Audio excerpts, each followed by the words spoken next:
So good morning everyone. कैसे हैं आप सभी? Very good. चलिए, तो लास्ट क्लास में क्या पढ़ा था? लखनऊ समझौते तक पढ़ा था, है ना? 1907 के सूरत अधिवेशन से लेकर और लखनऊ अधिवेशन तक। ठीक है, चलिए, तो कुछ क्वेश्चंस पूछ लूं आपसे। हाँ, चलिए, नोट्स बंद करिए। बताइए, सूरत अधिवेशन में अध्यक्षता किसके द्वारा की गई थी?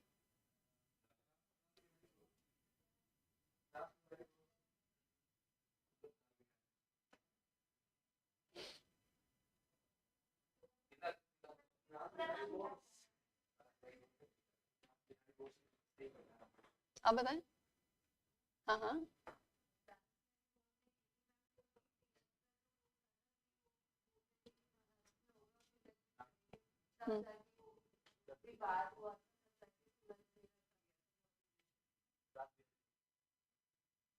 सोच लो,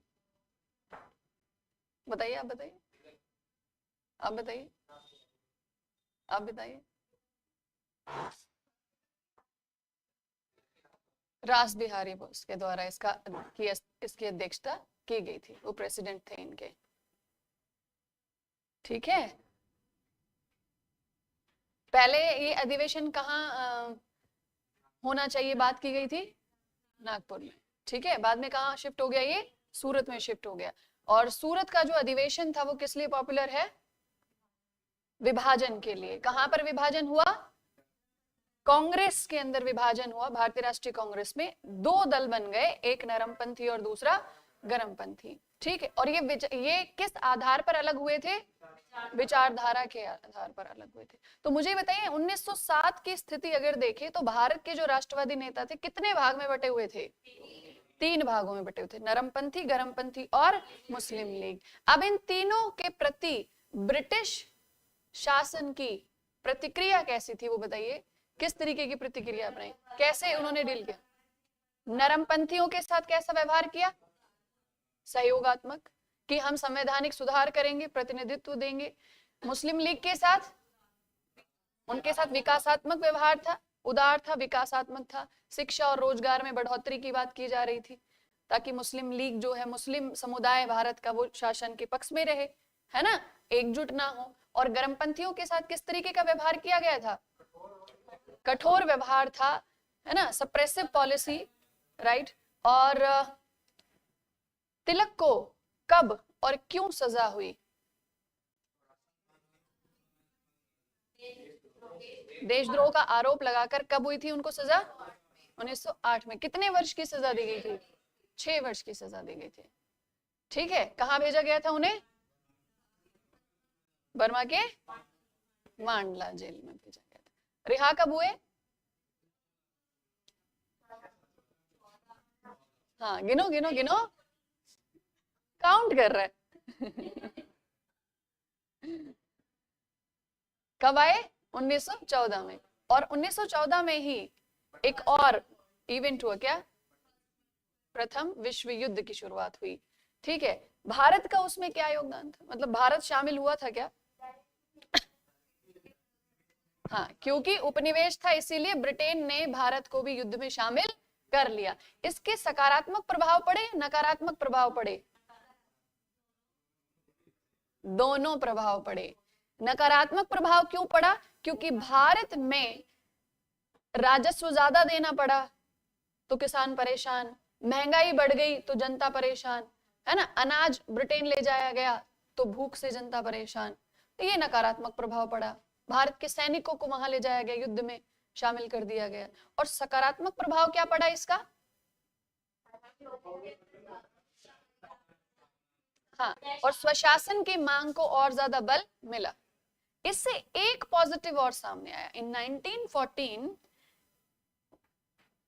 1914 से 1918 तक जो प्रथम विश्व युद्ध चला, तो इस युद्ध का एक और परिणाम आया सामने, सकारात्मक परिणाम, बहुत ही ज्यादा इंपॉर्टेंट। वो कैसे, ये बताइए। इस युद्ध का रिजल्ट क्या था? कौन जीता था इस फर्स्ट वर्ल्ड वॉर में? है ना। और उनमें सबसे जो प्रभावी जो हाँ प्रभावी जीत थी वो किसकी थी? ब्रिटेन की थी, मतलब ब्रिटेन का पक्ष जीत गया। अब ब्रिटेन के पक्ष में कौन लड़ रहा था? इसके पक्ष में भारत के सैनिक थे ना। उपनिवेश की जनता होने के नाते भारतीयों को ब्रिटेन का साथ देना पड़ा। भारतीय सैनिक भी इस युद्ध का हिस्सा बने। और जब 1918 में ये युद्ध समाप्त हुआ, ब्रिटेन की विजय हुई, तो भारतीय सैनिक जब विजय हुए, देखो ब्रिटेन विजय होना मतलब सेना ही तो युद्ध लड़ रही थी, विजय तो कौन हो रही थी? सेना। जीत तो सेना की हुई थी। तो जब सेना जब जीती और उस सेना में जो भारतीय सैनिक जब युद्ध से जीतकर भारत वापस लौटे, अब बताइए उनका आत्मविश्वास कैसा होगा? बहुत ज्यादा, बहुत उच्च स्तर पर। और भारतीय सैनिकों ने ये रियलाइज किया कि जब भारतीय सैनिकों ने, भारत के राष्ट्रवादी नेताओं ने, भारत की जनता ने, उन्होंने ये रियलाइज किया, इस चीज को स्वीकार किया कि जब ब्रिटिशर्स भारत आए, उन्होंने हमारे ऊपर जब शासन करना शुरू किया था, तो क्या कहकर शासन करना शुरू किया था? कि हम तुमसे सुपीरियर हैं, हम शक्तिशाली हैं। जब आए थे तो अपनी नेवल फोर्स, अपनी पावर, अपनी हाईली एडवांस्ड मिलिट्री की वजह से ही तो भारत को कंट्रोल कर पाए थे ना वो, है ना। तो उनकी पावर कहां थी? सेना में। अब उन्हीं की सेना का हिस्सा बने कौन? भारतीय सेना के हिस्सा बने। किससे लड़कर आए? विश्व की बड़ी शक्तियों से लड़कर आए। समझ रहे हो? तो भारतीय सैनिकों का जो परफॉर्मेंस था, जो उनका प्रदर्शन था, वो किसके समक्ष था? उस समय की विश्व की शक्तियों के सामने। और जब ऐसे युद्ध से जब सैनिक जीत कर आए, तो उन्होंने कहा कि ये तो कहते थे कि हम सबसे शक्तिशाली हैं, इनको तो विजय दिलाने में, इनको जीत दिलाने में हमारा सहयोग लगा है, हमने मदद की है।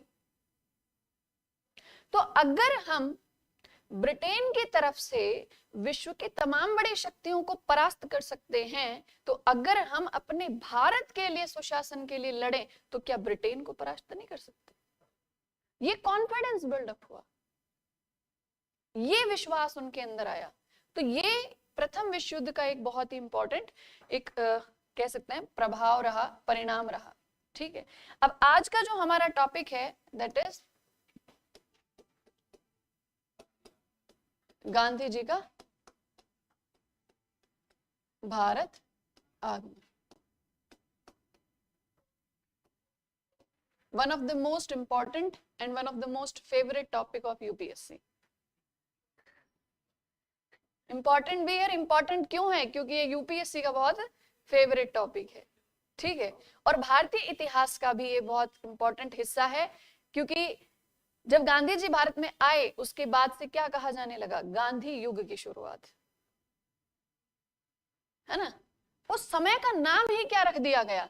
गांधी युग। बड़ा मतलब आप विचार करिए इस चीज पर, इस बात पर, कि यदि किसी एक नेता का प्रभाव ऐसा हो कि जब वो भारत में आए, जब भारतीय राजनीति का वो हिस्सा बने, स्वतंत्रता संग्राम का जब वो हिस्सा बने, तो उसके बाद क्या वो अकेले नेता थे?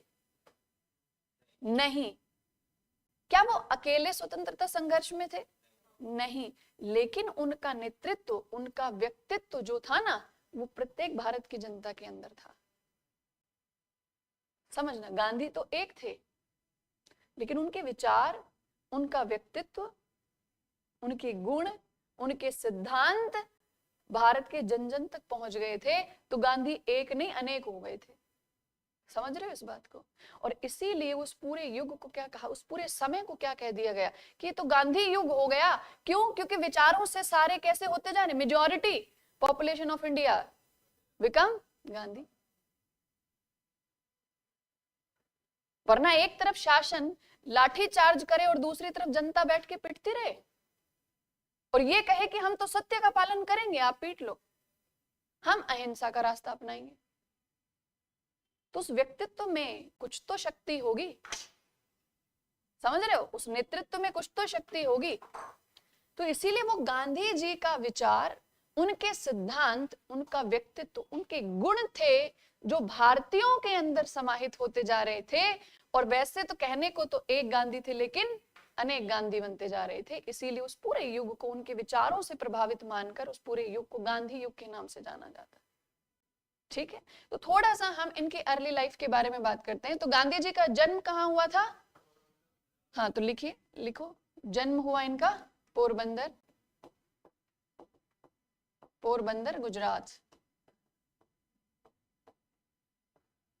2 अक्टूबर 1869,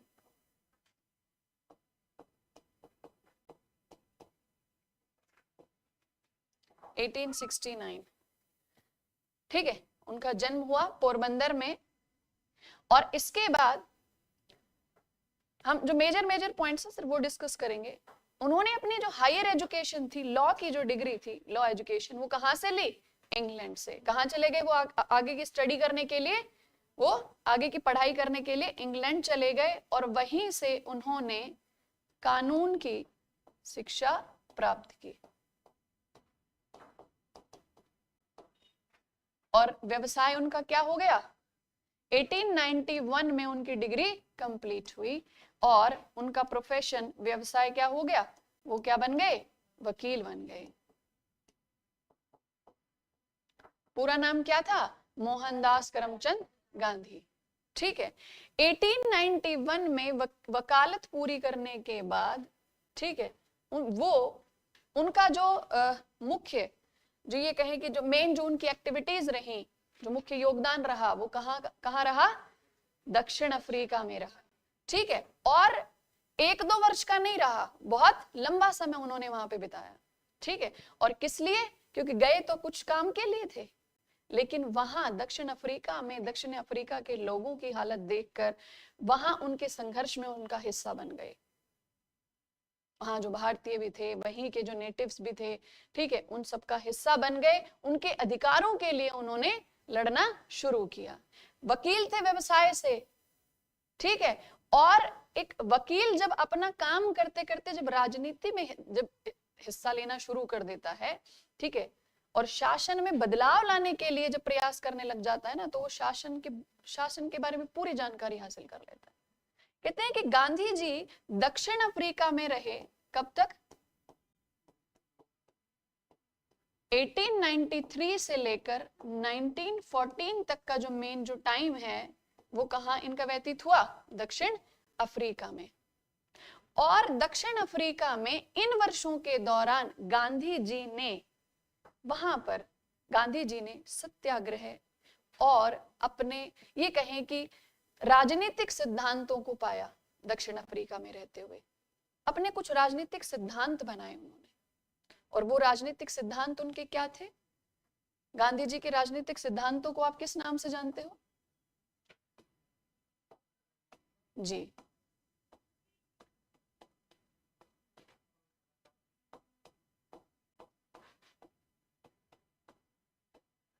जिनमें एक आता है सत्य या सत्याग्रह, सत्य का आग्रह करना,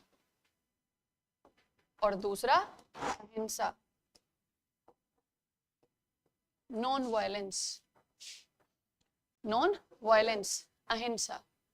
तो एक सत्य और दूसरा अहिंसा, ये गांधी जी के मुख्य विचार बन गए, मुख्य सिद्धांत बन गए, प्रिंसिपल्स।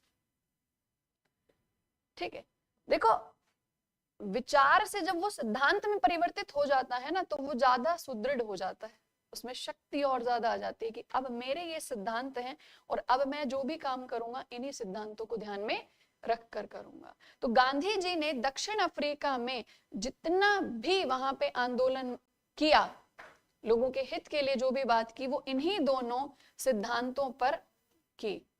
और जब वो सत्य और अहिंसा के रास्ते से, जब इन सिद्धांतों पर चलकर दक्षिण अफ्रीका में जब काम कर रहे थे, तो उन्हें सफलता मिली।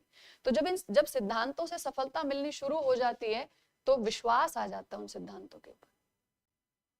ठीक, दक्षिण अफ्रीका में गांधी जी एक बहुत प्रमुख व्यक्तित्व बन चुके थे।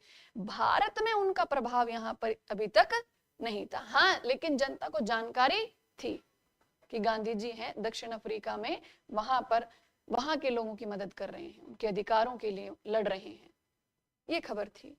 अब गांधी जी भारत में आए कब? 1915, जनवरी 1915, जनवरी 1915 में गांधी जी भारत आए।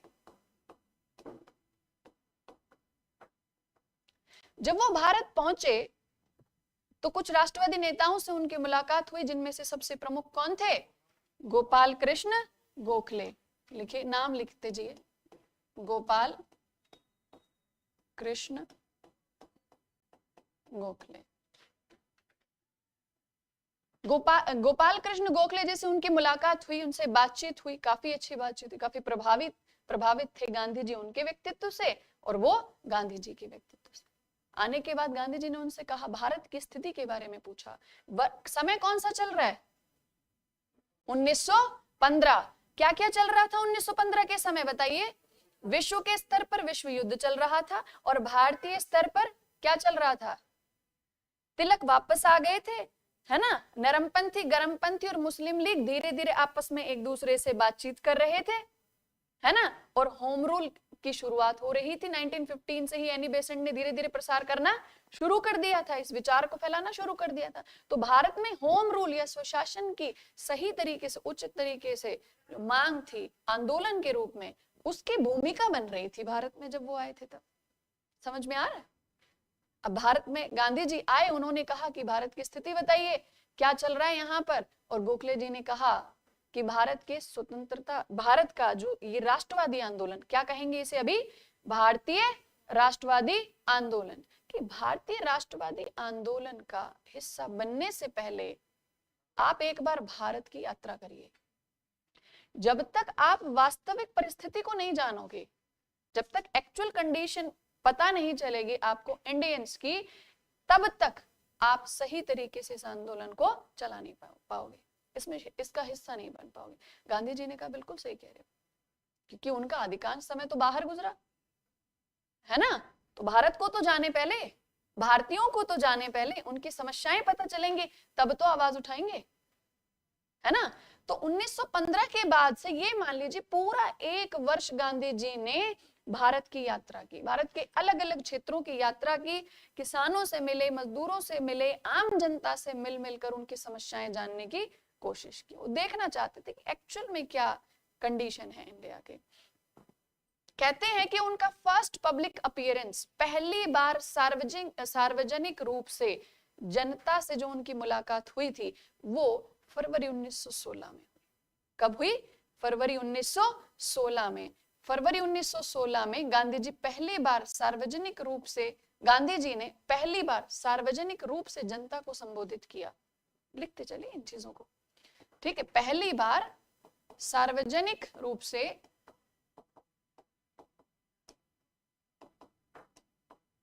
जनता को संबोधित किया, और जनता को संबोधित किया, ये कुछ इवेंट था यहाँ पर, और इवेंट था बनारस हिंदू विश्वविद्यालय का उद्घाटन समारोह था। BHU का उद्घाटन, इनॉग्रेशन हो रहा था उसका, ठीक है। लिखो, ब्रैकेट में लिख देना, बनारस हिंदू विश्वविद्यालय का उद्घाटन समारोह था। उस उद्घाटन समारोह के दौरान उन्होंने जनता से मुलाकात की, ठीक है। पहली बार जनता को उन्होंने संबोधित किया और भाषण दिया, ठीक है, भाषण दिया। कहते हैं कि इस समय जो भाषण के दौरान गांधी जी ने, बहुत काफी लोग बैठे हुए थे वहां पे, और गांधी जी ने भारत में राष्ट्रवाद की चर्चा की, राष्ट्रवाद की चर्चा की।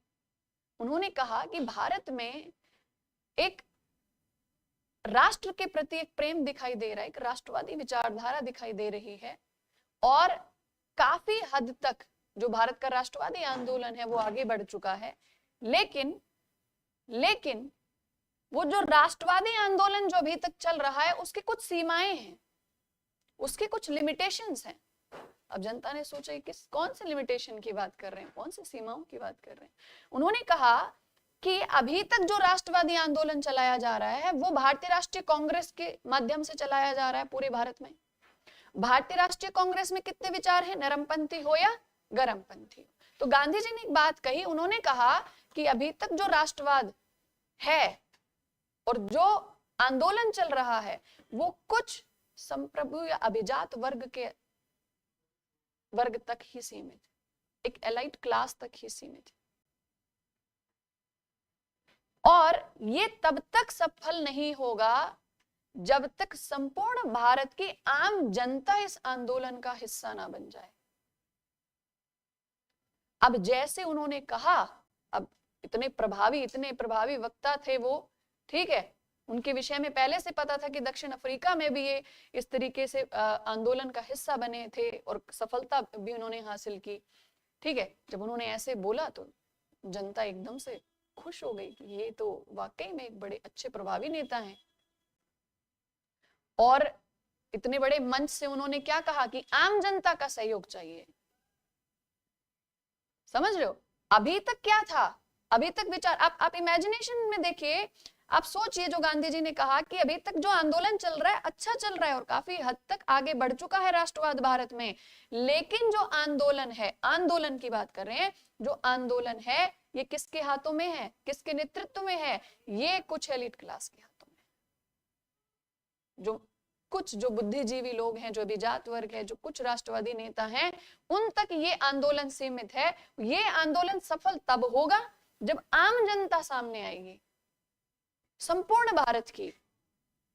अब आम जनता को अगर कोई ये कह दे कि ये सफल तब होगा जो आप शामिल होंगे, इसका मतलब उनका महत्व बढ़ गया।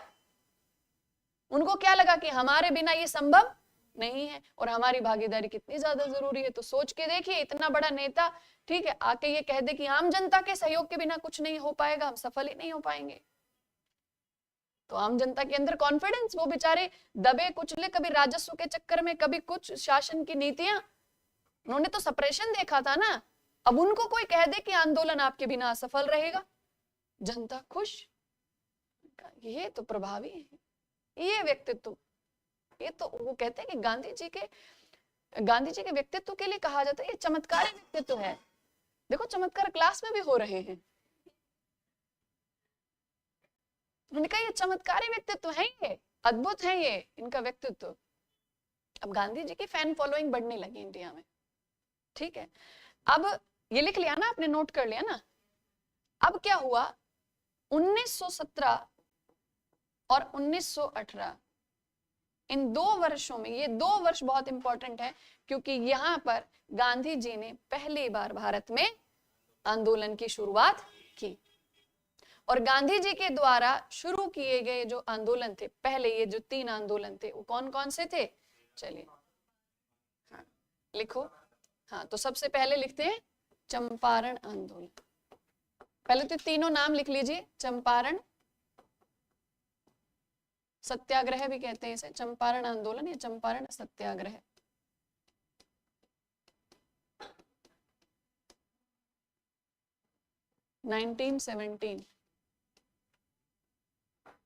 दूसरा अहमदाबाद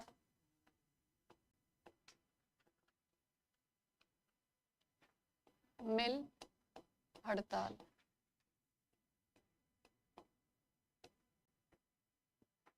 (1918) और खेड़ा सत्याग्रह 1918। ठीक है, तो ये 3 आंदोलन प्रमुख गांधी जी के, ठीक है।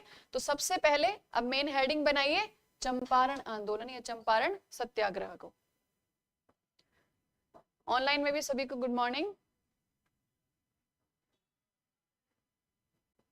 अच्छा, गुड आफ्टरनून हो गई? अभी नहीं, अभी नहीं।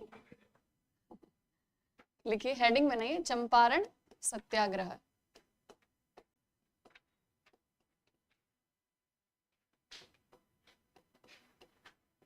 और जो भी क्लास में पढ़ रहे हैं ना, कोशिश कीजिए कि यही तो समझ में भी यही आ जाए, पूरा याद भी यही कि यही हो जाए, ठीक है। लेकिन उसके बाद भी रिवीजन करना है, ठीक है, उसकी कमी नहीं होनी चाहिए। चंपारण, चंपारण कहाँ है जगह?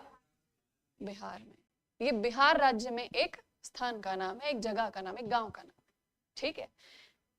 हाँ, क्या है? नहीं नहीं, बताइए बताइए। हाँ तो अभी है ना, उस समय इसकी स्थिति अलग थी ना। तो बिहार राज्य का एक जगह है, ठीक है, चंपारण। अब यहां पर इशू क्या था, मुद्दा क्या था, समस्या क्या थी चंपारण में? समस्या ये थी कि चंपारण के जो किसान थे, ठीक है, इन किसानों के ऊपर एक ऐसी नीति लागू कर दी थी, एक ऐसा सिस्टम, ऐसी व्यवस्था उनके ऊपर इम्पोज कर दी गई थी, लागू कर दी गई थी, जिसे कहा जाता था 3 कठिया प्रणाली।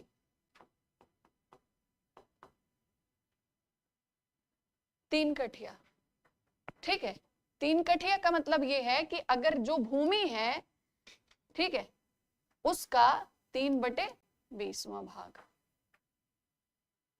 कितना? 3/20वां भाग।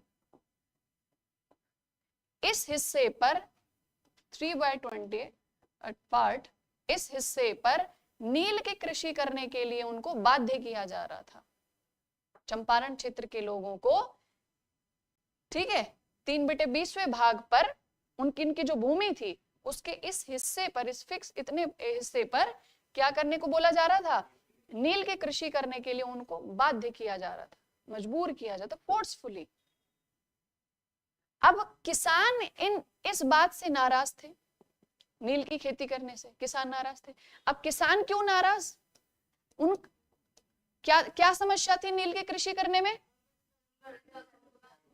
बिल्कुल, जब नील के जो पौधे होते हैं वो क्या करते हैं, जमीन की, भूमि की जो पोषक तत्व हैं, उर्वरता है, उसको कम करते जाते हैं। और कहते हैं अगर लगातार कुछ वर्षों तक अगर उस क्षेत्र में नील का उत्पादन हो गया तो धीरे धीरे वो जो भूमि है वो कैसी हो जाती थी, बंजर हो जाया करती थी, ठीक है। और इसका प्रभाव अगले 3-4 वर्षों में ही देखने को मिल जाता था। अब कहते हैं किसान परेशान कि 3/20वें हिस्से पर, अगर मान लीजिए पूरी भूमि को 20 हिस्सों में बांट दिया जाए तो 20 में से 3 हिस्सों पे आप नील की कृषि करने को बोल रहे हो। धीरे धीरे अब एक क्षेत्र बंजर हो गया। अब जैसे बंजर हो जाएगा तो किसान ये थोड़ी कहेगा बंजर भूमि में नील उगाओ, वो क्या कहेगा, जगह बदलो, दूसरे हिस्से में उगाओ। इस तरीके से क्या होगा, बहुत ही जल्दी पूरा का पूरा जो पूरी की पूरी जो जमीन होती थी वो कैसी हो जाती थी, बंजर भूमि में परिवर्तित हो जाती थी। अब इसमें समस्या ये थी कि जैसे जैसे उर्वरता कम होगी वैसे वैसे जो उनकी जो मुख्य जो खाद्यान्य फसलें थी उनका स्थान, उनकी जगह कम होती जा रही थी, भूमि बंजर होती जा रही है। अब जो खाद्यान्य फसल है वो कैसी होगी, कम होती जाएगी। अब बाकी फसलें कम होंगी, ठीक है, नील उगवाया ये किसने, शासन ने। जो बाकी जो उत्पादन है अगर वो कम होगा तो क्या प्रभाव पड़ेगा, जो भी उत्पादन होता था किसान की आजीविका का साधन होता था ना, अर्निंग सोर्स होता था, और इसी उत्पादन से उसे राजस्व देना होता था, समझ रहे हो। तो जो उत्पादन था वो उसकी आय का साधन भी था और इसी में से उसे राजस्व भी देना होता था। अब शासन किसी भी प्रकार से राजस्व में कमी के लिए तैयार नहीं, रियायत देने को तैयार नहीं। अब ऐसी स्थिति में आप बताइए कि एक किसान कैसे नील की खेती करता जाए, वो तो खुद ही उगवा रहे हैं ना, वो तो उत्पादन ही पूरा उनका है।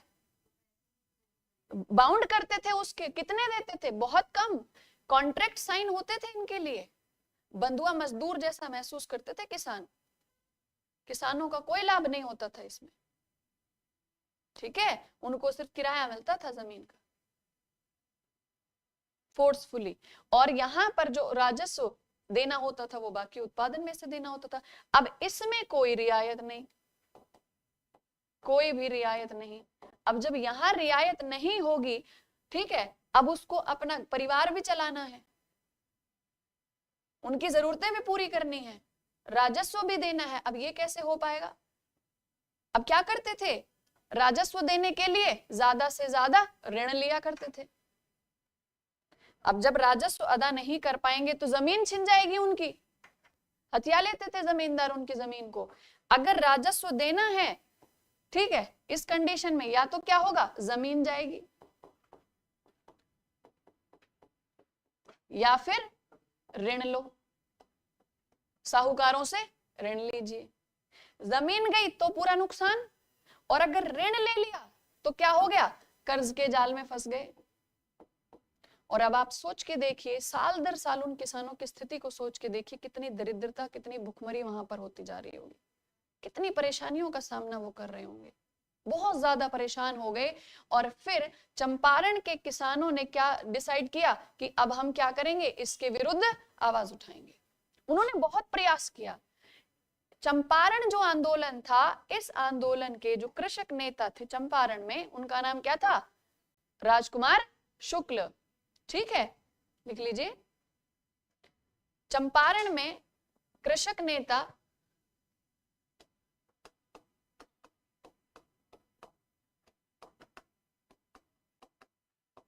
राजकुमार शुक्ल ये प्रयास कर रहे थे कि किसी तरीके से शासन उनकी बात माने और ये जो 3 कठिया सिस्टम है इसको अबॉलिश कर दिया जाए, इसको रोक दिया जाए, इस प्रणाली को बंद कर दिया जाए। ठीक है, 3 कठिया सिस्टम के लिए। अब कहते हैं कि शासन इनकी बात सुन नहीं रहा था। अब चंपारण की जनता ने और इन्होंने सोचा, उसी समय नए नए कौन आए थे, गांधी जी। गांधी जी की चर्चाएं हो रही थी देश में। तब उन्होंने सोचा कि गांधी जी ने ऐसे आंदोलन बहुत किए हैं दक्षिण अफ्रीका में, तो अगर उनको कन्विंस किया जाए, उनकी सहायता मिल जाए, तो चंपारण में भी कुछ हो सकता है।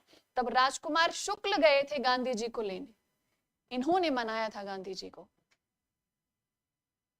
ठीक है, इनके साथ और कौन कौन गए थे, राजेंद्र प्रसाद, ये मुख्य नेता माने जाते हैं चंपारण आंदोलन के।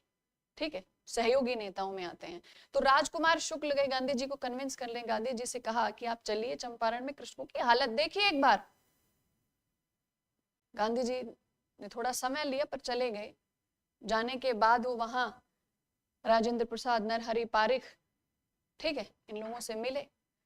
वहां जाके किसानों से मिलना उन्होंने शुरू किया। उन्होंने कहा जब तक मैं किसानों से वास्तविकता नहीं जान लूंगा तब तक मैं कोई भी काम नहीं करूंगा, कोई एक्शन नहीं लूंगा मैं इस पे। उन्होंने कहा ठीक है।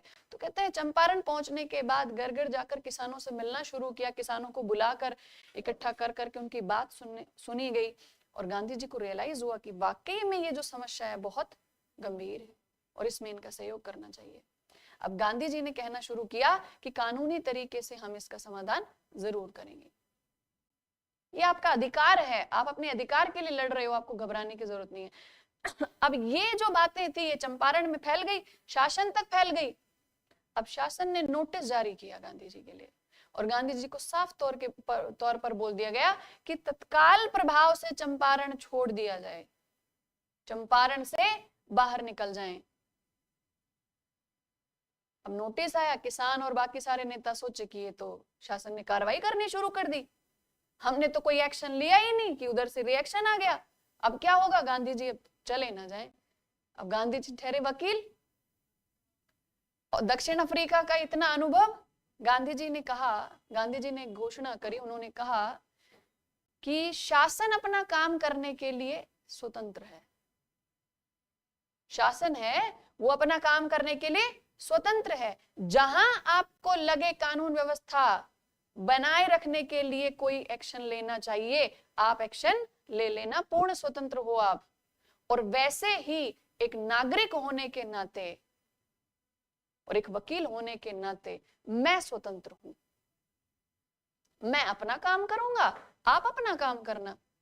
अब जैसे गांधी जी ने जाने से कर दिया मना, वैसे ही शासन ने कहा कि कल सुबह पेशी है, कल ले आना, हमको कोर्ट में आना है। गांधी जी ने कहा ठीक है, चले जाएंगे, वैसे भी हम तो व्यवसाय, हमारा तो प्रोफेशन ही वकील है, वकालत है, कोई दिक्कत नहीं है। अब कहते गांधी जी, अब किसान सोचे पता नहीं अब क्या ही होगा क्या होगा। गांधी जी ने भी सोचा देखते हैं यहाँ की जनता क्या करती है। कहते हैं कि सुबह जब उठे गांधी जी की जाना है, तो कहते गांधी जी के घर के बाहर, मतलब जहां वो ठहरे हुए थे, सैकड़ों की संख्या में किसान खड़े। और उन्होंने कहा अकेले थोड़ी जाएंगे आप, हमारे लिए आए हैं, हम चलेंगे साथ। और कहते इतनी भीड़ जाके पहुंच गई वहां पर। और जब वहां अधिकारियों के सामने गांधी जी पहुंचे और गांधी जी ने कहा कि बताइए, किसानों को बुला लिया, अभी तो कुछ शुरुआत ही नहीं हुई, अभी तो कुछ करना ही शुरू नहीं किया हमने, लेकिन वास्तविकता यही है कि मैं सत्य का आग्रह करता हूं, और सत्य यही है, देखो समझना गांधी जी के सिद्धांतों को, कि सत्याग्रह क्यों कहा गया, कि सत्य का आग्रह करना, और सत्य यही है कि 3 कठिया सिस्टम गलत है, और जो गलत है उसके खिलाफ फिर हम कार्रवाई करेंगे। तो उन्होंने कहा कैसी कार्रवाई चाहते हो आप? बोले कानूनी कार्रवाई करिए, एक समिति का गठन करिए, वो समिति जांच करेगी इस 3 कठिया सिस्टम की, और जांच करेगी कि वाकई में किसानों को कितना नुकसान है, और जब समिति की जो रिपोर्ट आ जाएगी उस रिपोर्ट के आधार पर आप निर्णय ले लेना। ये शासन को गांधी जी ने कहा। तो उन्होंने कहा अच्छा ठीक है, हम समिति गठन करेंगे, लेकिन वो एक शर्त है, वो क्या? उस समिति का हिस्सा मैं भी रहूंगा, I will be the member of that committee. तो गांधी जी को उस समिति का हिस्सा बनाया गया, और फिर उस समिति ने चंपारण में जांच की, और जांच के दौरान पाया गया वाकई में किसानों का बहुत ज्यादा नुकसान हो रहा है, बहुत ज्यादा उनका शोषण हो चुका है। तत्काल प्रभाव से उस समिति की रिपोर्ट के बाद चंपारण से 3 कठिया सिस्टम को अबॉलिश कर दिया गया, खत्म कर दिया गया। और गांधी जी ने कहा इतना थोड़ी ना, जिन लोगों ने नील की कृषि नहीं की थी उनके ऊपर भारी जुर्माना लगाया था आपने, जो राशि जुर्माने के रूप में ली थी वो वापस करिए, ठीक है? शासन ने कहा ठीक है भाई वापस करेंगे, इतनी क्षमता तो हमारी नहीं है, जितना हो पाएगा उतना वापस करेंगे। अराउंड 25% रिटर्न किया गया, जो हर्जाने के रूप में लिया गया था किसानों से, उसका 25% के आसपास वो किसानों को वापस दिया गया, कंपनसेट किया गया, कि हमने उनसे जुर्माने के रूप में वसूल किया था, ठीक है? तो इस तरीके से चंपारण आंदोलन में गांधी जी को, वहां के किसानों को संवैधानिक तरीके से, कानूनी तरीके से, ठीक है, सफलता मिली, ठीक है, ठीक है। और गांधी जी की यहाँ पे पहचान कैसी हो गई? पहला आंदोलन वो भी सफल।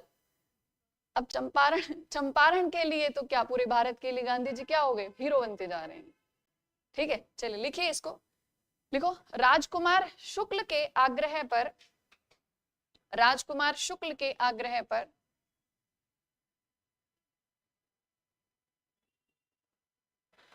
गांधी जी चंपारण आने को तैयार हुए, चंपारण आने को तैयार हुए। गांधी जी ने चंपारण के किसानों से मिलकर, चंपारण के किसानों से मिलकर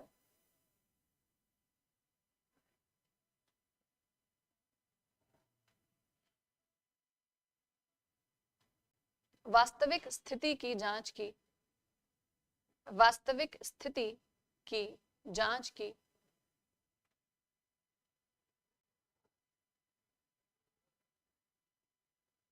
इस जांच के दौरान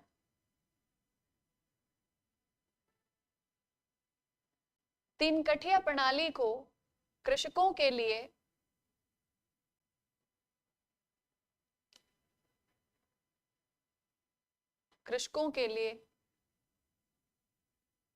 नुकसानदायक और शोषणकारी, जांच के दौरान 3 कठिया प्रणाली को किसानों के लिए नुकसानदायक और शोषणकारी नीति पाया गया।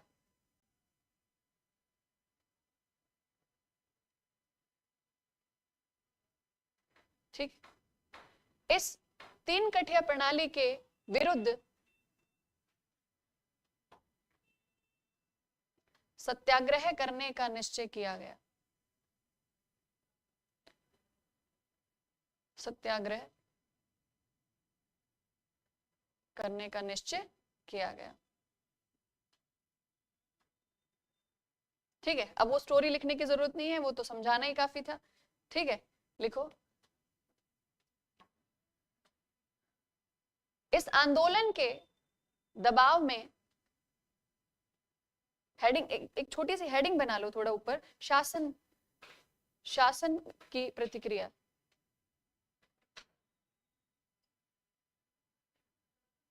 प्रतिक्रिया। इस आंदोलन के दबाव में शुरुआत में तो शासन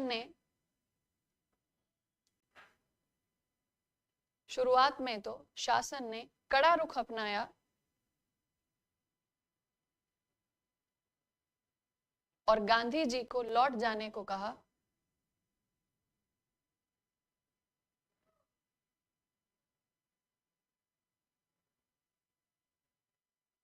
परंतु बाद में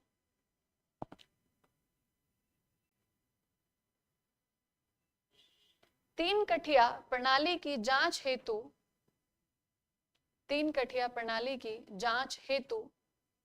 एक समिति गठित की गई।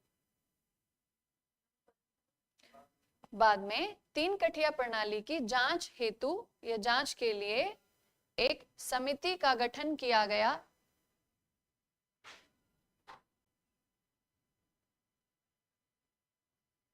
गांधी जी को भी इसका सदस्य बनाया गया।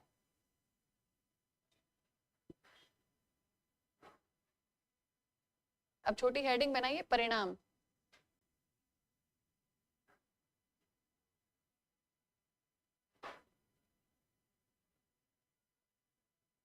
लिखो, समिति की जांच में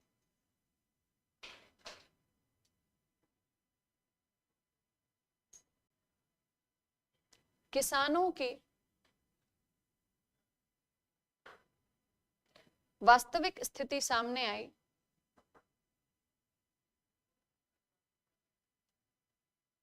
और तत्काल प्रभाव से 3 कठिया प्रणाली पर रोक लगा दी गई।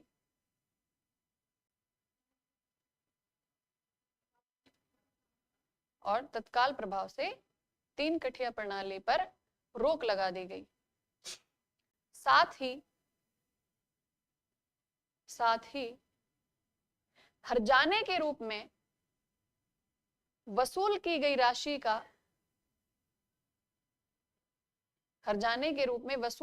राशि का 25% किसानों को लौटाया गया।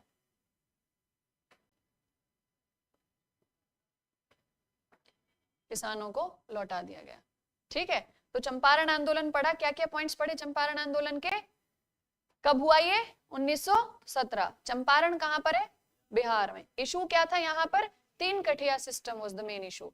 3 कठिया सिस्टम में क्या था कि भूमि के 3/20वें भाग पर किसान को अनिवार्य रूप से नील की कृषि करनी पड़ती थी, जिससे उस भूमि की उर्वरता धीरे धीरे समाप्त होती जा रही थी, बंजर होती जा रही थी। दूसरी तरफ राजस्व में कोई रियायत नहीं थी, इसलिए और ज्यादा शोषणकारी हो गया किसानों के लिए, क्योंकि उनको ऋण लेना पड़ता था, कर्ज में फंस जाते थे किसान। ठीक है, बाद में चंपारण के किसानों का समाधान करने के लिए कौन गए थे गांधी जी को बुलाने?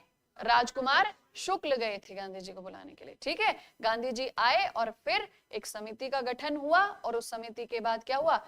इस 3 कठिया सिस्टम को चंपारण से रोक दिया गया, समाप्त कर दिया गया और 25% रिटर्न किया गया, जो हर्जाने के रूप में किसानों से लिया गया था। लिखो, एक स्टार मार्क करके लिखे, अन्य सहयोगी नेता राजेंद्र प्रसाद। कई बार पीटी में क्वेश्चन आ जाता है, ठीक है। राजेंद्र प्रसाद, नरहरि पारिख। लिखो, अच्छा पहले लिख लिया। ये मुख्य नेता थे जो गांधी जी के साथ इस आंदोलन में थे। और एक नाम और जेबी कृपलानी, आचार्य जेबी कृपलानी।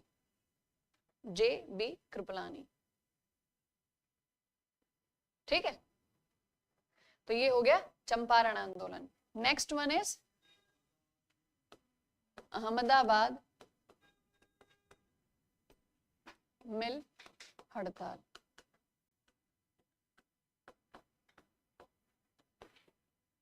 उन्नीस 18। यहां पे मुद्दा क्या था? यहां पे मुद्दा ये था कि अहमदाबाद में एक टेक्सटाइल इंडस्ट्री थी, एक टेक्सटाइल मिल थी, ठीक है, वस्त्र निर्माण की एक मिल थी, और वहां पे जो कर्मचारी काम कर रहे थे उनके द्वारा वेतन में बढ़ोतरी की डिमांड की गई थी। वो अपने जो मिल मालिक थे उनसे क्या कह रहे थे कि हमारे वेतन में वृद्धि की जाए। ठीक है, तो लिखो वस्त्र निर्माण मिल कर्मचारियों के द्वारा वेतन में वृद्धि की मांग की जा रही थी, वृद्धि की मांग। अब इसका कारण, कोई तो कारण होगा कि क्यों वेतन में वृद्धि की डिमांड कर रहे थे। वो कारण क्या था? कहते हैं कि 1890 से ही जो वेस्ट इंडिया वाला जो पार्ट है, मतलब पश्चिमी भारत वाले क्षेत्रों में प्लेग की समस्या बढ़ रही थी। ठीक है, लेकिन 1917 के दौरान ये जो प्लेग की जो बीमारी थी, इसका प्रभाव अहमदाबाद में बहुत ज्यादा पड़ा। ठीक है, और इतनी ज्यादा, मतलब बहुत ज्यादा बीमारी फैल रही थी, इस वजह से बहुत सारे कर्मचारी आ भी नहीं पा रहे थे, और बड़ी मुश्किल से जो आते थे, ठीक है, उनको भी काम में उनको दिक्कत आ रही थी। तो कहते हैं कि प्लेग के दौरान शासन ने घोषणा की थी कि जितने भी मिल के कर्मचारी हैं, मजदूर हैं, उनको वेतन का 75% बोनस दिया जाएगा। वेतन का 75% उनको इस दौरान 75% उनको बोनस दिया जा रहा। अब 1917 के बाद जैसे ही प्लेग का प्रभाव खत्म हुआ, वैसे ही सरकार ने ये बोनस देना भी बंद कर दिया। अब जो मजदूर थे, अब एक बात बताइए, अब मजदूरों का ये जो डिमांड करना, वृद्धि के लिए बात करना, ठीक है, सैलरी बढ़ाने की डिमांड करना, सही था गलत था? सही था। कैसे? क्योंकि जिस दौरान प्लेग की समस्या थी उस दौरान उत्पादन बहुत कम हो रहा था सारी वस्तुओं का। जब वस्तुओं का उत्पादन कम होगा तो सप्लाई कम हो जाएगी, सप्लाई कम हो गई, डिमांड उतनी ही है, तो मूल्य बढ़ जाएंगे। तो कहते हैं कि 1917 के बाद से अहमदाबाद में वस्तुओं की कीमत बहुत ज्यादा बढ़ती जा रही थी, महंगाई का स्तर तो बहुत उच्च था। ठीक है, यहां पे लिखो स्थिति, कारण में लिख लो पहले। 1917 में प्लेग के प्रभाव के कारण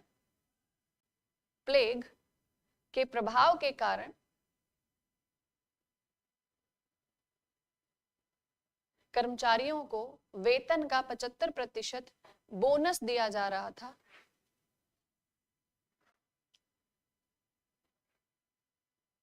बोनस दिया जा रहा था। 1917 के बाद यह बोनस बंद कर दिया गया।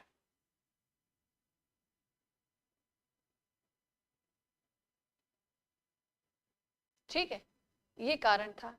अब स्थिति क्या थी? स्थिति लिखिए, अहमदाबाद में एक तरफ, यहां पे स्थिति को ऐसे दो एरो बना के लिखना, एक तरफ लिखना महंगाई में वृद्धि,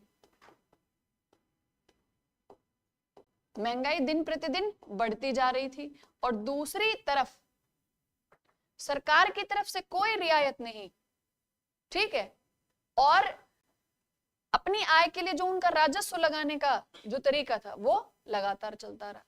ठीक है, तो अब क्योंकि जो भी मिल वर्कर्स थे वो किसी ना किसी परिवार से, किसान परिवार से जुड़े हुए थे, सारे के सारा पूरा परिवार तो उसमें शामिल था नहीं। अब जो उनका परिवार जो राजस्व अदा कर रहा था, दूसरी तरफ उनके ऊपर कोई रियायत नहीं है ना, महंगाई की दर में वृद्धि होती जा रही है और वेतन उतना का उतना। तो जो मिल वर्कर्स थे उन्होंने अपने मिल मालिकों से कहना शुरू कर दिया कि आप हमारा जो वेतन है उसको बढ़ाइए, और मिल मालिकों ने साफ इनकार कर दिया कि अब प्लेग नहीं है, अब हम बोनस नहीं बढ़ा सकते। अब जैसे ही ये बात हुई तो सारे जो मिल वर्कर्स थे, ठीक है, जितने भी कर्मचारी थे वो सब हड़ताल पे बैठ गए कि जब तक वेतन में बढ़ोतरी नहीं होगी तब तक कोई भी काम नहीं होगा, उत्पादन बिल्कुल बंद रहेगा। सारे के सारे वर्कर हड़ताल पे बैठ गए।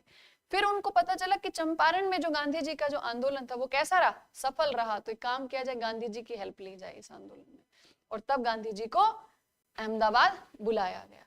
गांधी जी आए अहमदाबाद। आने के बाद जब मिल वर्कर्स की कंडीशन देखी, सारे हालात देखे, जो वास्तविक स्थिति देखी, तो गांधी जी को लगा कि जेन्युइन है रीजन, तो महंगाई बढ़ती जा रही है तो उस हिसाब से वेतन में भी वृद्धि होनी चाहिए, ये जेन्युइन रीजन है, जेन्युइन डिमांड है, ठीक है। और गांधी जी ने उनसे बात की, मिल मालिकों से बात की, उन्होंने साफ इनकार कर दिया कि हम वेतन में वृद्धि नहीं करेंगे। अब गांधी जी को बुरा लगा। गांधी जी ने कहा अच्छा, एक तरफ प्लेग की महामारी की वजह से इतनी जनता मरी, उत्पादन में इतनी कमी आ गई, इतनी महंगाई में जीवन यापन कितना मुश्किल है, ठीक है। उत्पादन में गिरावट है, राजस्व आप उतना ही वसूले जा रहे हो, शासन राजस्व उतना ही वसूले जा रहा है, आप वेतन में वृद्धि करने से मना कर रहे हैं, ठीक है।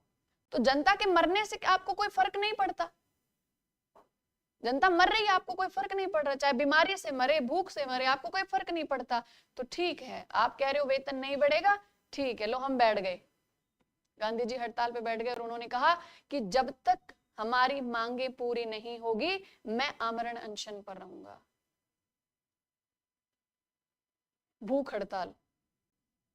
गांधी जी ने कहा मैं भी कुछ नहीं खाऊंगा, किसी के मरने से फर्क नहीं पड़ता ना आपको, तो अब हम आमरण अनशन पर बैठेंगे, मत मानिए। अब गांधी जी आमरण अनशन पर बैठ गए, भूख हड़ताल पे।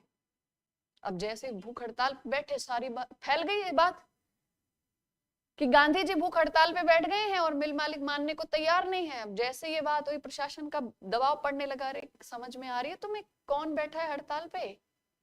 गांधी जी बैठे हैं। जनता पागल हो जाएगी अगर इनको कुछ हो गया तो, संभालिए, मान जाइए। और तब हार के मिल मालिकों ने कहा बताइए क्या डिमांड है आपकी, और गांधी जी ने कहा कि इनके वेतन में 50% की वृद्धि कर दी जाए। तो उन्होंने कहा देखिए हालात ऐसे हैं कि अगर कर्मचारी परेशान थे तो मिल को भी तो नुकसान हुआ होगा, फैक्ट्री को भी तो नुकसान हुआ होगा। इतनी वृद्धि का मत बोलिए, इतना प्रेशर मत क्रिएट करिए, 35% हाइक हम कर देंगे। तो गांधी जी ने कहा चलो ठीक है, 35 पे डील डन करो, ठीक है। और वेतन में 35% की वृद्धि हुई। गांधी जी ने आमरण अनशन अपना खत्म किया, स्ट्राइक बंद, कर्मचारी काम में लग गए, 35% बढ़ गया उनका वेतन, ठीक है ना। और अहमदाबाद मिल स्ट्राइक भी उनका सफल रहा, ठीक है। लिखिए, ये इतना लिख लिया, लिखो। इस आंदोलन के दौरान गांधी जी ने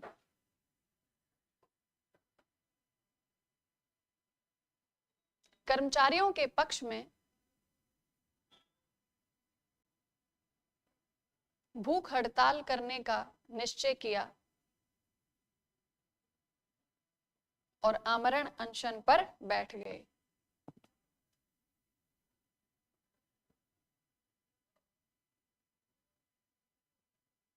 इस आंदोलन के दबाव में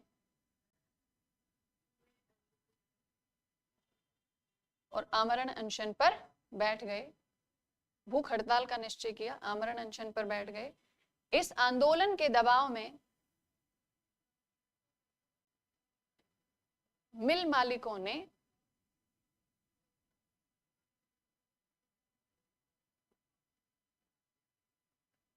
गांधी जी के नेतृत्व में कर्मचारियों से बातचीत की,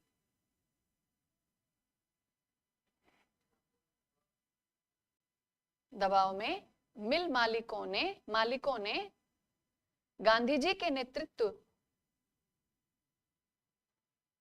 में किसानों से, गांधी जी किसके नेतृत्व में थे? किसानों का नेतृत्व कर रहे थे ना? हाँ मतलब कर्मचारी किसान मत लिखना अगर ठीक है। मजदूर का नेतृत्व कौन कर रहे थे? गांधी जी कर रहे थे। तो उनसे बातचीत की, ठीक है। और 50% के स्थान पर 50% के स्थान पर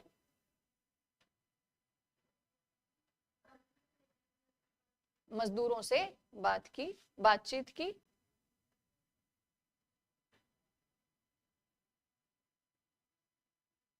और 50% के स्थान पर 35% वेतन में वृद्धि के लिए राजी हो गए।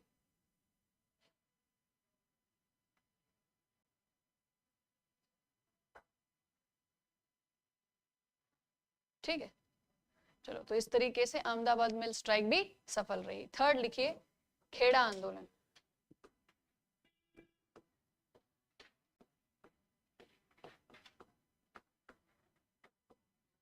या खेड़ा सत्याग्रह भी कहा जाता है।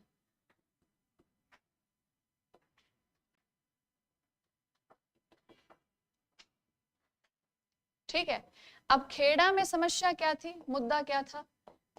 ये किसान आंदोलन था। ये क्या था? ये किसान आंदोलन। और खेड़ा में, खेड़ा के जो किसान थे उनको समस्या ये थी कि ये जो टाइम पीरियड था 1917-18 वाला, इन वर्षों में मॉनसून की स्थिति जो थी लगातार खराब चल रही थी। अब देखो, भारत में जो कृषि है वो किस पर आधारित है? मॉनसून पर आधारित है। तो कहते हैं पिछले कुछ वर्षों से मॉनसून की स्थिति खराब थी और 17-18 में और भी ज्यादा स्थिति गंभीर थी, इस कारण उत्पादन नहीं हो पाया। ठीक है, तो लिखो, मॉनसून की स्थिति खराब होने के कारण, मानसून की स्थिति खराब होने के कारण उत्पादन में भारी गिरावट हुई।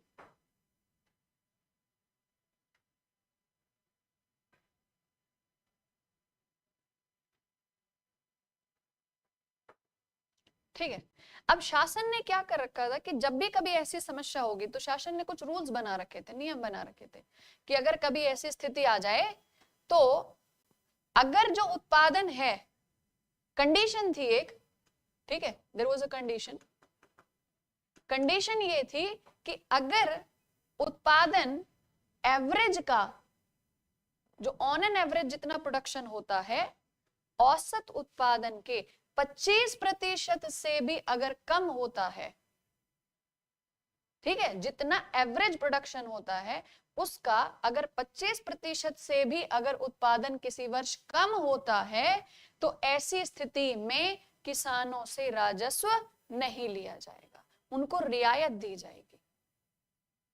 ठीक है, ये एक नियम था।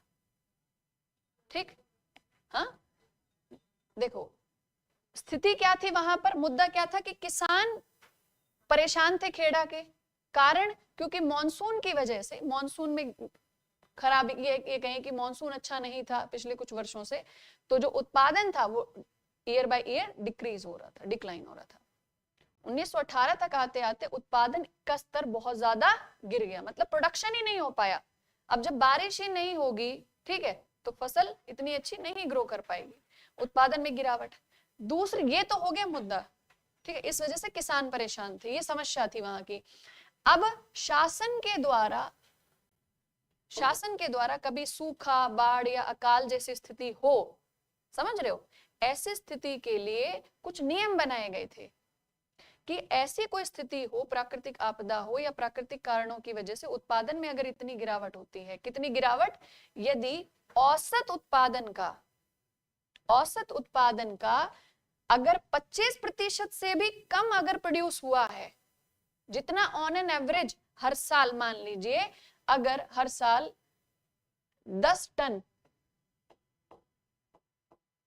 का प्रोडक्शन हो रहा है, ठीक है, तो ये हो गया एवरेज, तो इसका 25% से भी कम अगर प्रोडक्शन हुआ है, ठीक है, तो कितना हो जाएगा? मान लीजिए अगर सिर्फ 2 टन पैदा हुआ, उत्पादन हुआ, तो मतलब जो 25% से भी कम प्रोड्यूस हुआ ना, तो अगर औसत उत्पादन के 25% से भी कम उत्पादन अगर किसी वर्ष में होता है तो उस वर्ष शासन राजस्व वसूलेगा नहीं, उसमें रियायत दे देगा। ये नियम था, शासन के द्वारा बनाया गया था। अब शासन ने नियम तो बना दिया लेकिन राजस्व को बंद नहीं किया, राजस्व में कमी नहीं की। अब खेड़ा के किसानों ने कहा कि आपके बनाए हुए नियम के हिसाब से आपको क्या करना चाहिए, राजस्व इस साल नहीं लेना चाहिए, रियायत देनी चाहिए, और हम राजस्व नहीं दे पाएंगे। अब एक बात बताइए, 25% से भी कम अगर प्रोडक्शन हुआ तो क्या तो अपने बच्चों को खिलाएंगे, क्या राजस्व दे देंगे? किसान परेशान। उन्होंने, बहुत सारे किसानों ने कहा हम नहीं दे रहे राजस्व, नहीं दे पाएंगे। जिन किसानों ने कहा हम राजस्व नहीं दे पाएंगे, उनकी जमीनें जब्त कर ली गई। ठीक है, देयर प्रॉपर्टीज वर कन्फिस्केटेड, सब जब्त कर लिया। अब जैसे प्रॉपर्टी उन्होंने जब्त की, अब किसान और गुस्से में, उन्होंने कहा बुला के लाओ गांधी जी को। गांधी जी को बुलाया गया, विशेष आग्रह किया गया कि देखो स्थिति बहुत गंभीर है किसानों की, चलिए। गांधी जी गए, खेड़ा पहुंचे, किसानों से मिले, और वहां मिलकर जब उन्होंने देखा कि वाकई में किसानों की स्थिति बहुत ज्यादा गंभीर है और किसानों की मदद करनी चाहिए, तब गांधी जी ने फिर से क्या कहा कि हम क्या करेंगे, सत्य का आग्रह करेंगे, और सत्य यही है कि आपने नियम बनाया हुआ है, तो अब आपको अपने बनाए हुए नियम का पालन करना पड़ेगा। क्या आपके पास ऐसा कोई, आपके पास, अभी पूछ रही हूँ प्रेजेंट टाइम्स, आपके पास ऐसा कोई ऑप्शन है कि आप शासन की बनाई हुई नीतियों के विरुद्ध शासन से सवाल पूछने के लिए पहुंच सको?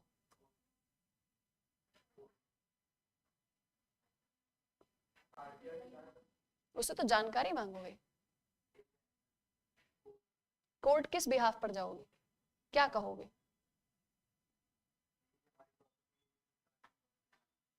सिटीजन चार्टर नाम से एक चीज होती है, दस्तावेज होता है, सिटीजन चार्टर। उस सिटीजन चार्टर में क्या होता है, सरकार, जितनी भी सेवाएं सरकार के द्वारा दी जाती है ना, जितनी भी सर्विसेज गवर्नमेंट के द्वारा दी जाती हैं, उन सर्विसेज के लिए गवर्नमेंट का पूरा उसमें ब्यौरा होता है कि इस सर्विस के लिए कौन, एडमिनिस्ट्रेशन का कौन सा हिस्सा जिम्मेदार होगा, और मैक्सिमम कितने दिनों के अंदर, अधिकतम कितने दिन के अंदर ये सेवा आपको दे दी जाएगी, इस सेवा का अधिकतम मूल्य ये होगा, ये फीस होगी सरकारी। ठीक है, अब वो जानकारी नहीं होती। ठीक है, अब जब जानकारी नहीं होती तो आपको क्या लगता है, गवर्नमेंट के काम है, अगले महीने हो जाएगा, 4 महीनों में हो जाएगा, 1 साल में हो जाएगा। आप जरा चेक करिए सिटीजन चार्टर के अकॉर्डिंग वो सर्विस कितने दिनों में मिलनी थी आपको, चेक करिए। अगर उसमें लिखा है कि मैक्सिमम 45 डेज में आपको ये सर्विस अलॉट हो जाएगी, आपका ये काम कर दिया जाएगा, ठीक है, उसके बाद आप क्या करो, आप जाइए अथॉरिटी के पास, जनाब देखिए 45 दिन लिखा हुआ है, 6 महीने लिखे हुए हैं, आपने तो 2 साल लगा दिए। अब आरटीआई डालो कि अगर ये सर्विस 45 दिन में हो सकती थी तो 6 महीने कैसे लग गए। जो भी आपकी परेशानियां रही हो उनको लिखित में दे दीजिए। समझ रहे हो आप? शासन नियम सब बनाता है, शासन ने सारी चीज सब पहले से डॉक्यूमेंटेड एवरीथिंग, पर जनता को पता नहीं है, जनता को मालूम नहीं है। अब वो बेचारों को समझ में नहीं आता कि क्या करें।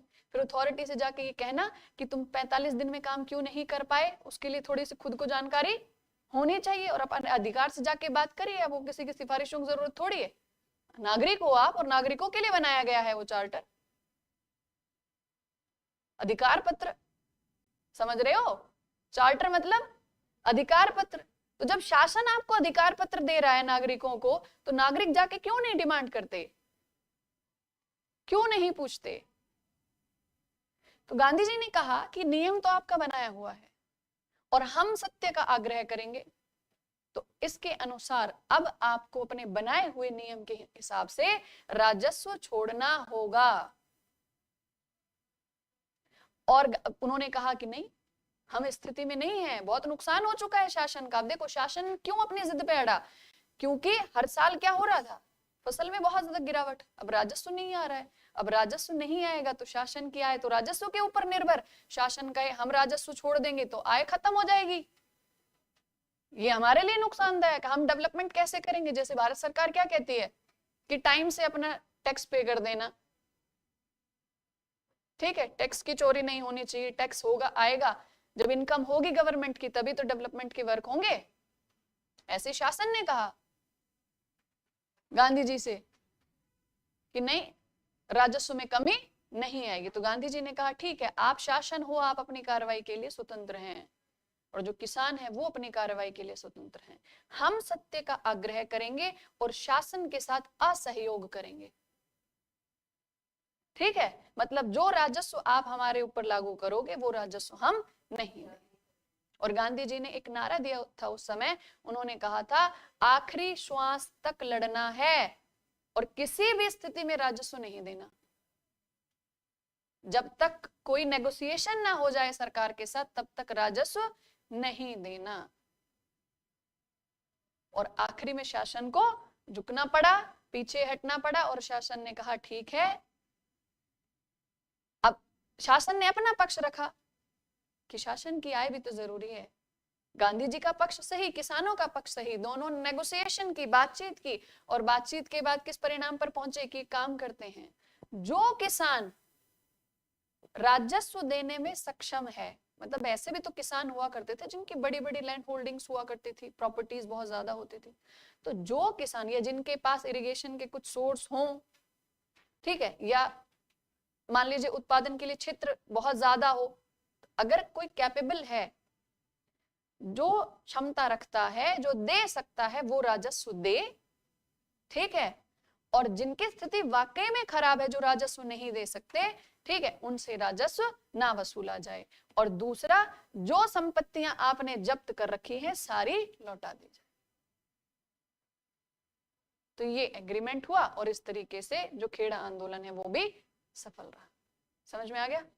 चलो लिखो इसके बारे में एक दो लाइनें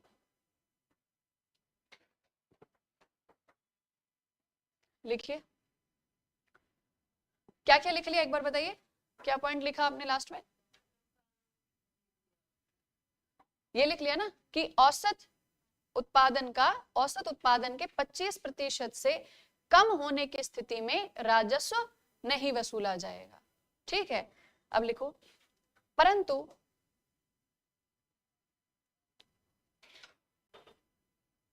वास्तविकता में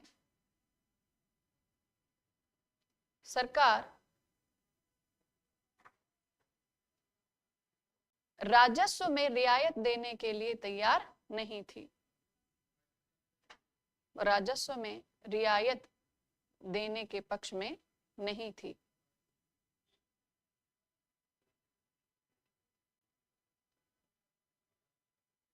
ठीक है, गांधी जी ने किसानों के समर्थन में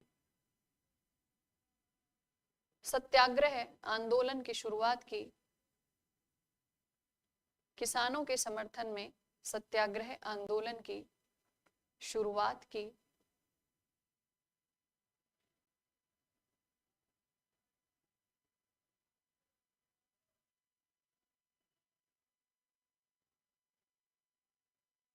ठीक है,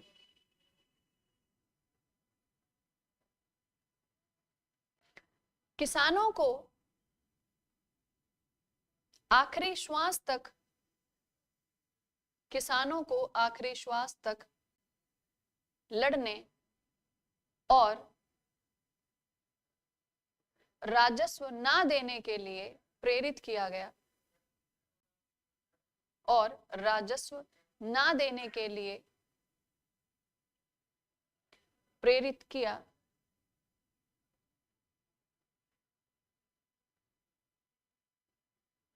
ठीक है, लिखो नेक्स्ट लाइन लिखिए। इस आंदोलन के दबाव में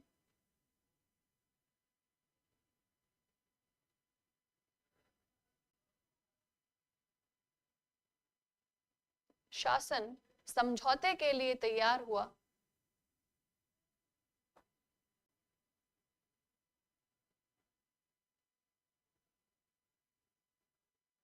अब देखो समझौता क्या हुआ वो लिखना है। ठीक है, क्या फाइनल हुआ, ठीक है, वो लिखना है। उसमें लिखिए, इस समझौते के अनुसार जो किसान राजस्व अदा करने में सक्षम हैं, जो किसान राजस्व अदा करने में सक्षम हैं, उन्हीं से राजस्व की वसूली की जाएगी। उन्हीं से राजस्व की वसूली की जाएगी।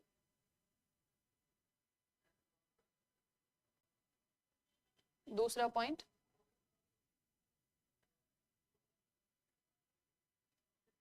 किसानों की जब्त की गई भूमि को, किसानों की जब्त की गई भूमि को लौटा दिया जाएगा।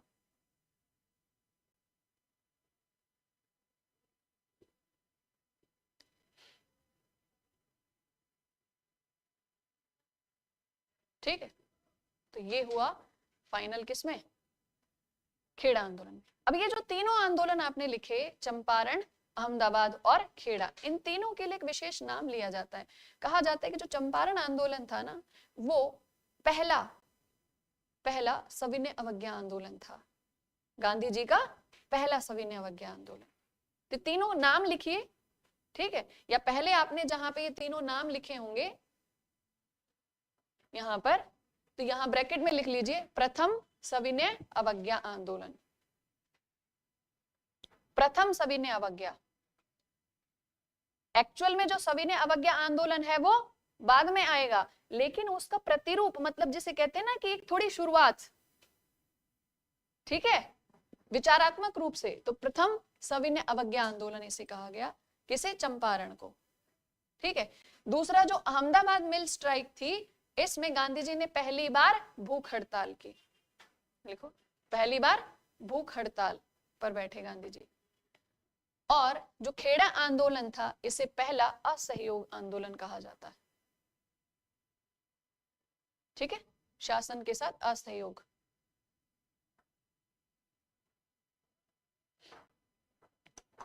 क्लियर, तीन हो गए। तो ये गांधी जी के इनिशियल मूवमेंट से, गांधी जी के शुरुआती आंदोलन थे, ठीक है, और गांधी जी के जो आंदोलन थे वो किन विचारों पर थे, किन विचारों पर आधारित थे, सत्य और अहिंसा पर आधारित थे। ठीक है, और इतना ध्यान रखना कि आगे जो भी आप आंदोलन पढ़ेंगे गांधी जी के विषय में, वहां पर या गांधी जी की जो भी बात आप पढ़ेंगे, ठीक है, वहां आप सत्य और अहिंसा इन दोनों को ढूंढेंगे कि क्या तात्पर्य था, यहाँ पर सत्य का आग्रह कैसे किया गया, अहिंसा का रास्ता कैसे अपनाया गया, और इन दोनों में कितनी क्षमता है। ठीक है, आप एक बात बताइए कि सत्य और अहिंसा उस समय के राष्ट्रवादी आंदोलन के समय में, सत्य और अहिंसा का पालन करना, सत्य तो चलो ठीक है, अहिंसा का पालन करना क्या इतना पॉसिबल था, संभव था? नहीं था ना। स्थिति कैसी थी, होम रूल आंदोलन चल रहा है, गर्मपंथियों के ऊपर कठोर कार्रवाई की जा रही है शासन के द्वारा। ऐसी स्थिति में राष्ट्रवादियों को जब आप कठोरता के साथ उनका दमन कर रहे हो, उनको सप्रेस कर रहे हो, so it was not possible कि जनता क्या करे, जनता पिटती रहे और उसका जवाब ना दे। ऐसे में गांधी जी के विचारों को जनता ने अपनाया, उनको स्वीकार किया। एक लाइन बोली जाती है, कहा जाता है कि जब गांधी जी भारत में आए, उसके बाद राष्ट्रवादी आंदोलन पूरे तरीके से, राष्ट्रवादी आंदोलन को सफलता किसने दिलाई, गांधी जी ने दिलाई, ऐसा कहा जाता है। कई जगह आपको देखने को मिलेगा, लिखा हुआ मिलेगा आपको कि गांधी जी के आगमन से पूर्व जो भारतीय राष्ट्रीय कांग्रेस थी, वो अपने उद्देश्यों में सफल नहीं हो पा रही थी, फिर गांधी जी ने आके इस राष्ट्रवादी आंदोलन को बढ़ाया। तो आप एक बात बताइए, जिस समय में गांधी जी आए थे, उस समय की आप, उस समय तक की सारी परिस्थितियां आप जानते हो, ठीक है, गर्मपंथी नरमपंथी सभी विचारधारा की परिस्थितियां जानते हो, ठीक है। आप मुझे बताइए, क्या ये कहना उचित है, क्या ये सही है ये कह देना कि भारत में जो स्वतंत्रता संघर्ष जो आगे बढ़ाया गया, उसमें सबसे बड़ा जो योगदान है, ये सबसे ज्यादा या पूरा जो योगदान है, वो गांधी जी का योगदान।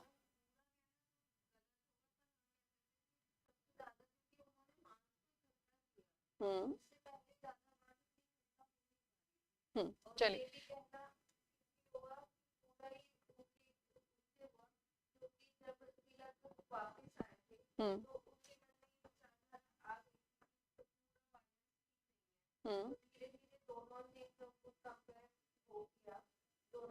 दोनों ने रियलाइज किया, नरमपंथियों ने, गर्मपंथियों ने, है ना, कि जब वो एक आता है ना कि राष्ट्रवादी जो आंदोलन चल रहा था, जब उसमें एक वो ब्रेक, जब एक वैक्यूम क्रिएट हुआ है ना, जब वो खालीपन जब आया राष्ट्रवादी आंदोलन के दौरान, उस खालीपन में नरमपंथियों ने भी विचार किया, गर्मपंथियों ने भी विचार किया, दूसरी तरफ मुस्लिम लीग को भी समझ में आया कि सुशासन तो जरूरी है सभी के लिए, मुस्लिमों के हित जरूरी है लेकिन सुशासन भी सबके लिए जरूरी है।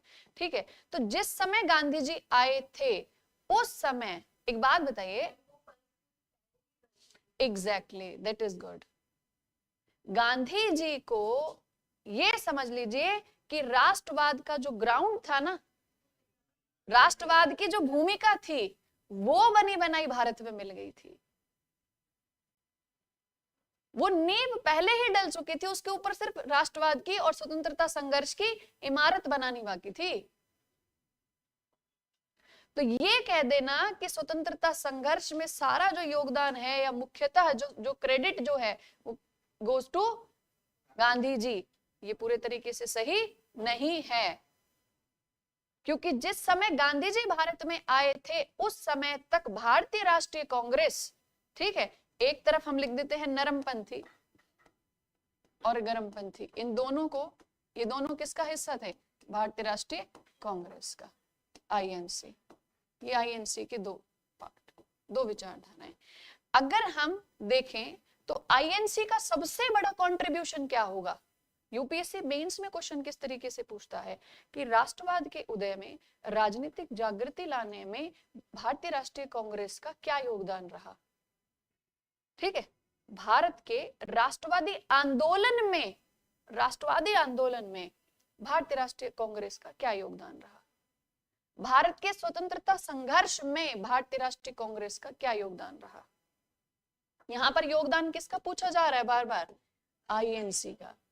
जब आईएनसी के बारे में पूछा जाएगा तो आप जब तक भारतीय राष्ट्रीय कांग्रेस भारत में, संपूर्ण भारत में अधिकांश हिस्सों में लोगों को राजनीतिक अधिकारों के प्रति जागरूक कर चुके थे, अलग अलग क्षेत्र के लोगों को, अलग अलग भाषा, संस्कृति, धर्म, अलग अलग पहचान वाले लोगों को एक मंच पर ला चुके थे,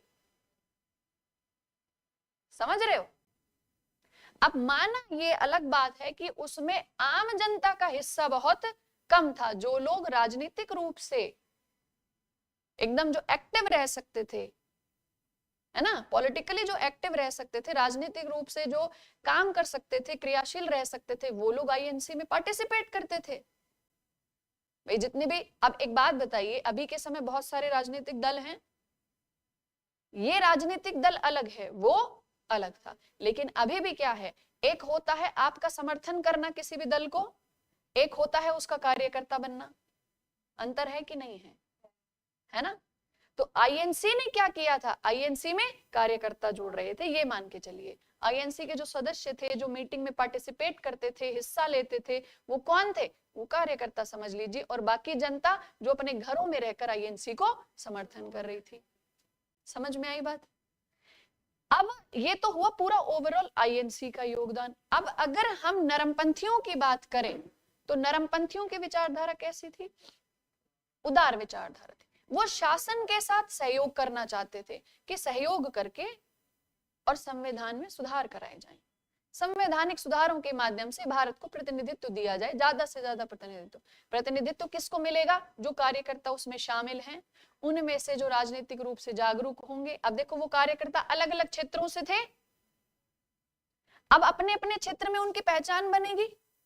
जब स्थानीय स्तर पर चुनाव होने लगे, शासन में भागीदारी आने लगी भारतीयों की, तो कौन चुने जाएंगे, वही लोग जिनका प्रभाव बन रहा है स्थानीय स्तर पर, जो पॉलिटिकली एक्टिव हैं। अब वो लोग चुनकर स्थानीय सरकार में आएंगे और स्थानीय सरकार से वो किसका चुनाव करेंगे, विधायी परिषद के लिए चुनाव करेंगे। तो एट द एंड पसंद किसकी जा रही है, प्रतिनिधित्व किसका जा रहा है, जनता का ही जा रहा है ना।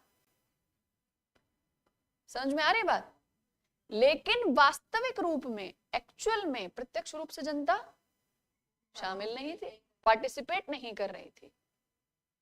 तो नरमपंथियों की राजनीति क्या थी कि वो प्रार्थना पत्रों के माध्यम से जनता की समस्याओं को खुद पहुंचाते थे, वहां पर प्रतिनिधित्व की मांग करते थे।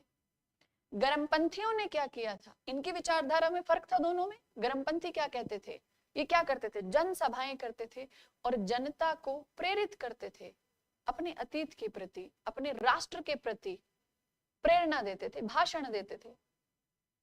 भाषण देने के बाद क्या होता था, कुछ लोग जनता में से क्या होता था, उनके समर्थन में आते थे, पूरी जनता यहां पर नहीं।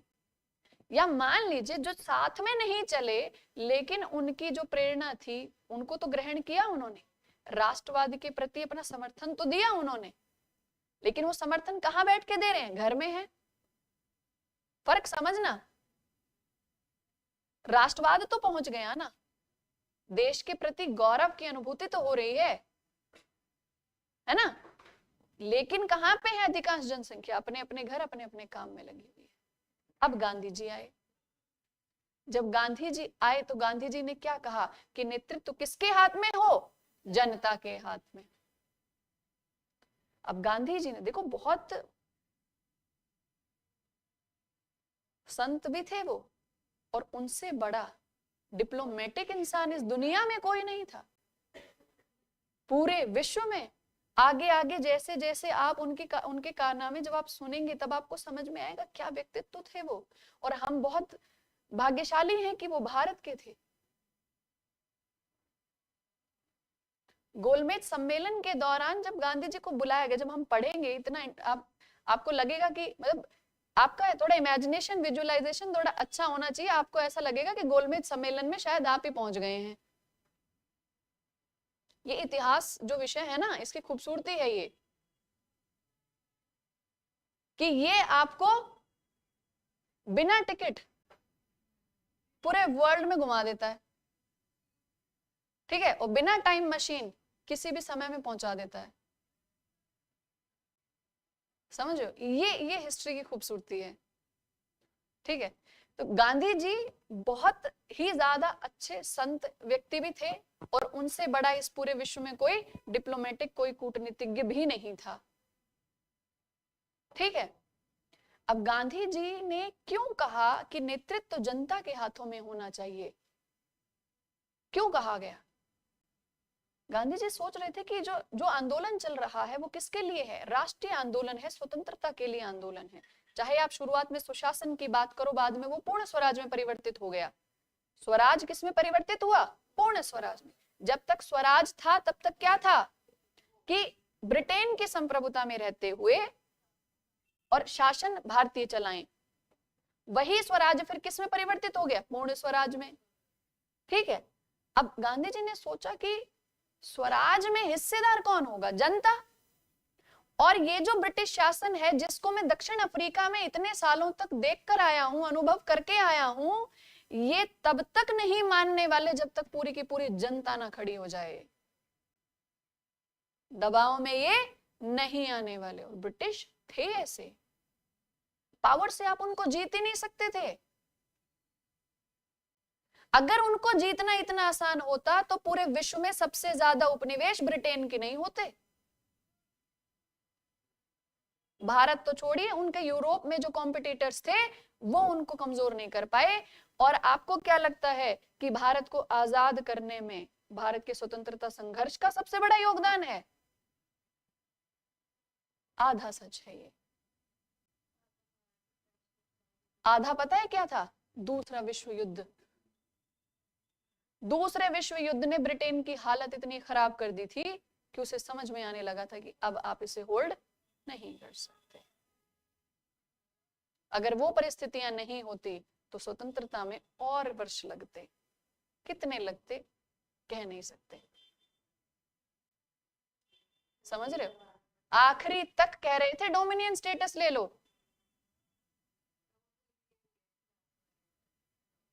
ठीक है। आगे आगे उनके डायलॉग्स जो भारत के विषय में, भारत के नेताओं के विषय में सुनोगे, जब आप कहोगे कि ठीक है, थे कूटनीतिक रूप से वो सुपीरियरिटी शो की थी उन्होंने।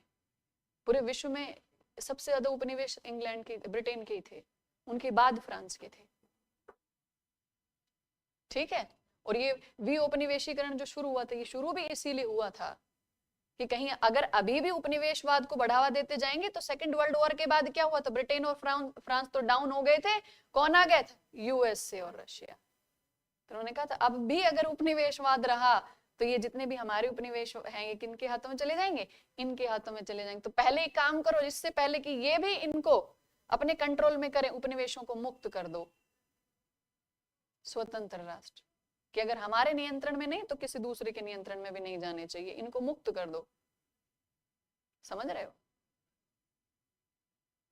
तो गांधी जी देख कर आए थे उनको दक्षिण अफ्रीका में, और गांधी जी को पता था बाय फोर्स इनको कंट्रोल में लाना बिल्कुल मुश्किल है, नहीं पॉसिबल हो पाएगा। और आप कैसा फोर्स यूज करोगे आप, जब भारतीय ही इनकी सेना में है, भारतीय ही इनके प्रशासन में है, भारतीय ही इनको राजस्व दे रहे हैं, और जो बेचारी जनता है वो कैसी है, कुपोषित है, भूख से मर के आधा अधूरा खाना खा के बैठी है, काम कर रही है, साफ सफाई नहीं है घरों में, सुविधाएं नहीं है, जन सुविधाएं नहीं है। तो गांधी जी ने कहा कि जब तक अधिकांश जनसंख्या, आप सोच के देखिए, जो मेजॉरिटी पॉपुलेशन इंडिया की थी वो क्या थी, कृषक समाज था। और कृषक समाज में अब कहाँ इतना पोटेंशियल लड़ने का, वो बेचारे उनकी स्थिति कैसी कर दी थी, कमाओ, राजस्व दो, अपने बच्चों का पालन पोषण करना है तो कर्ज लो। तो गांधी जी ने कहा कि इनसे आप कैसे लड़वाओगे ब्रिटिशर्स को, मार देंगे ये।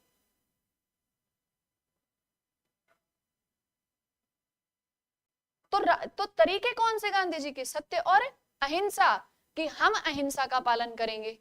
हम बैठ गए हड़ताल करने, आप कौन हो, ब्रिटिशर हो। अब जैसे ही ब्रिटिशर्स आते थे एक्शन लेने, आप एक बात बताइए, जब वो फोर्स को बाय फोर्स कंट्रोल कर सकते थे तो नॉन वायलेंस, अहिंसक प्रदर्शन को उन्होंने क्यों नहीं वायलेंटली सप्रेस किया, रीजन बताइए। अहिंसा के मार्ग पर चलने वाले आंदोलनों को क्यों नहीं बहुत ज्यादा हिंसक तरीके से हिंसा की उन्होंने।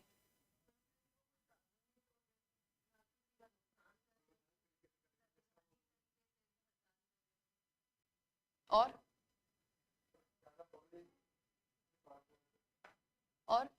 सबसे बड़ा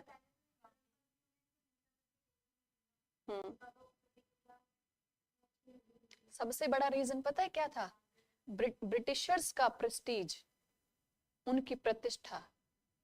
वो क्या सोचते थे, बार बार भारतीय राष्ट्रवादी नेता उनको क्या याद दिलाते थे, यू आर ब्रिटिशर्स, लोकतांत्रिक सरकार से हैं आप, डेमोक्रेटिक नेशन से हैं आप, और डेमोक्रेसी में जनता को अपने अधिकारों की मांग करने का अधिकार होता है।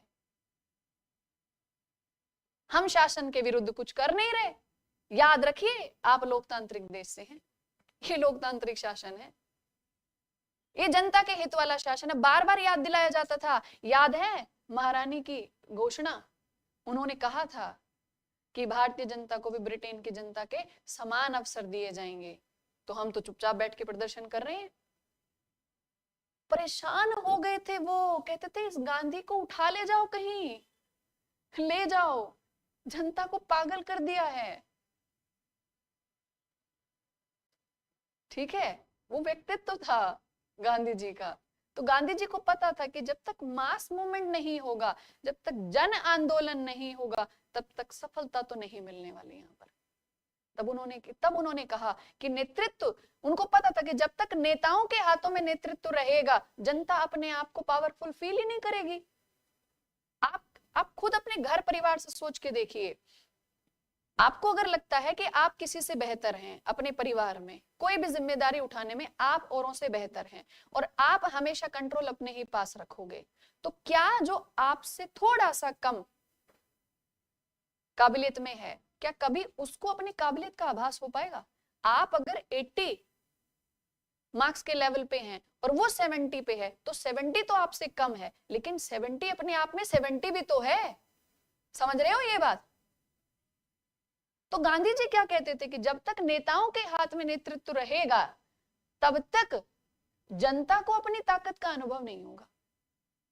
इनको ये कह दो कि हम नेताओं के आंदोलन करने से कुछ नहीं होने वाला, जन आंदोलन होगा, जनता नेतृत्व करेगी, तब सफलता मिलेगी। अब जनता का है हमारे आंदोलन करने से सफलता मिलेगी? गांधी जी ने कहा हाँ, बाहर निकल के तो देखिए, आप ही के करने से होगा, आपसे ही सफलता मिलेगी।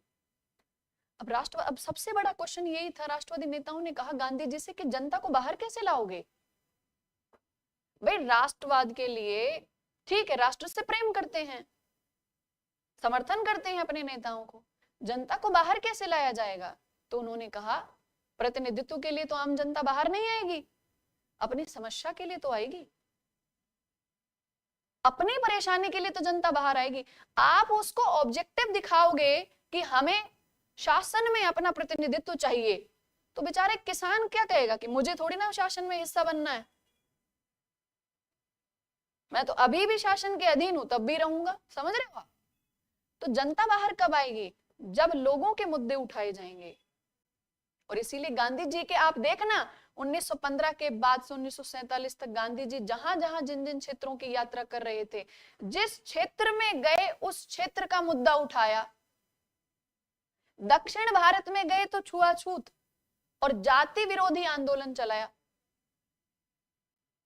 क्योंकि वहां जातिगत भेदभाव बहुत ज्यादा था, मंदिरों में प्रवेश नहीं देते थे निम्न जाति के लोगों को। गांधी जी ने उनके समर्थन में वो आंदोलन चलाया। अनटचेबिलिटी के विरोध में गांधी जी ने मुद्दा उठाया। तो ऐसे जब मुद्दे उठेंगे तो बताइए लोग उनके समर्थन में बाहर आएंगे कि नहीं आएंगे? हर क्षेत्र में गए तो उस क्षेत्र का मुद्दा उठा के लोगों से कहा बाहर आइए, बनिए आंदोलन का हिस्सा। घर में बूढ़े बुजुर्ग, पुरुष, महिलाएं, बच्चे सारे पीछे चलने शुरू कर देते थे गांधी जी के। क्यों? क्योंकि मुद्दा उनका था, उनके जीवन से बिल्कुल जुड़ा हुआ मुद्दा उठाते थे गांधी जी। तब कहते थे कि आम जनता को शामिल करना है तो आम जनता के मुद्दे लेकर आइए, तब ये बाहर निकलेंगे घर से। और जब तक ये बाहर नहीं निकलेंगे घर से, ब्रिटिशर्स, देखो वो कहते हैं ना, ब्रिटिशर्स जिस चीज का फायदा उठा रहे थे कि भारत की जनसंख्या ज्यादा है, इनसे उत्पादन करवाइए कच्चे माल का और ब्रिटेन में बना हुआ सामान बेचिए, एक मार्केट के तौर पे यूज कीजिए। तो भारत को ऐसे यूटिलाइज क्यों किया गया था? भारत की जनसंख्या के लिए। जनसंख्या भारत की उनके लिए संसाधन था ना। तो गांधी जी ने कहा कि अगर भारत की जनसंख्या उनका संसाधन बन सकती है तो राष्ट्रवादी आंदोलन का हथियार क्यों नहीं बन सकती? इसी जनता को घर से बाहर निकाल के खड़ा कर दीजिए, तो शासन को दिखेगा पूरी की पूरी जनता बाहर खड़ी है, विरोध कर रही है आपका, तो दबाव बनेगा उनके ऊपर और तब आपकी मांगे समय से पूरी की जाएंगी। ऐसे नहीं सुनने वाले कि 10 लोग सूट बूट पहनकर और पेपर पे लिख के, डॉक्यूमेंट पे लिख के फिर लेके जाएं हमारी मांगे पूरी कर दीजिए। ये ब्रिटिशर हैं, ये ऐसे नहीं मानेंगे। तो इसी वजह से पूरा का पूरा युग जो था वो गांधी युग हो गया। समझ में आ रही बात? ठीक है, वरना आज तो डिजिटल नेटवर्क इतना स्ट्रांग है, उस समय ना तो मैसेजेस फॉरवर्ड हुआ करते थे, ना फोन पे बात होती थी, और लेटर पहुंचने में भी बहुत टाइम लगता था। अब भी स्पीड पोस्ट 3 दिन में पहुंचता है। तो सोचिए उस समय रोड कनेक्टिविटी अभी इतनी स्ट्रांग है, फिर भी टाइम लगता है। आप कहोगे नहीं हम तो डीटीडीसी से भेज देंगे, तब भी 1 दिन तो लगेगा, है ना। उस समय जब रोड्स ही बहुत कम थे, कनेक्टिविटी नहीं थी एरियाज में आपस में, सुरक्षा इतनी नहीं थी। अब तो इतना डेवलपमेंट हो गया है, बीच बीच में जंगल पड़ते थे रास्ते में। और ऐसी स्थिति में लोगों को इकट्ठा करना अपने आप में सबसे बड़ी बात थी। इसीलिए तो गांधी जी को इतना ज्यादा महत्व दिया जाता है कि जब सूचनाओं का आदान प्रदान करने में जहां इतना समय लगता हो, वहां जनता को जब ये पता हो जाता था ना, गांधी जी ने घोषणा कर दी आंदोलन की शुरुआत होगी, कहां से होगी वो छोड़िए, अपने अपने क्षेत्र से सब निकल जाते थे कि आंदोलन है। गांधी जी ने घोषणा कर रखी आंदोलन शुरू हो चुका है, अपने अपने क्षेत्र में शुरू निकल जाते थे, अपने अपने घरों से बाहर। ये गांधी जी का व्यक्तित्व था। समझ रहे हो? ऐसे ही नहीं उस एक व्यक्ति के पीछे लाखों की भीड़ चलती थी, उनके विचारों की वजह से। और विचारों का जब उन्होंने प्रभाव देखा कि अगर संवैधानिक तरीके से शासन के ऊपर दबाव बनाया जाए, प्रत्यक्ष रूप से आमने सामने बैठ के, देखो गांधी जी जो थे ना, वो नरमपंथी और गर्मपंथी का मिश्रण थे। आप उनकी कार्रवाई देखिए, गर्मपंथी क्या करते, सिर्फ पिटिशंस, प्रेयर्स। गर्मपंथी क्या करते थे, अग्रेशन, गुस्सा, जनता को बोलना तुम्हारे खिलाफ है ये चीज। गांधी जी अपनी बात पे अड़ते थे, कानूनी तरीके से अपने काम कराते थे, जैसे चंपारण में हुआ, जैसे अहमदाबाद में हुआ, जैसे खेड़ा में हुआ। जब ये 3 आंदोलन हुए तो भारत की जनता को गांधी जी के बारे में समझ में आ गया कि इनके क्या तौर तरीके हैं, और ब्रिटिशर्स को तो पहले से पता था। दक्षिण अफ्रीका में उन्होंने कहा अच्छा अब ये यहाँ पे भी आ गए, अब देखो यहाँ क्या करेंगे।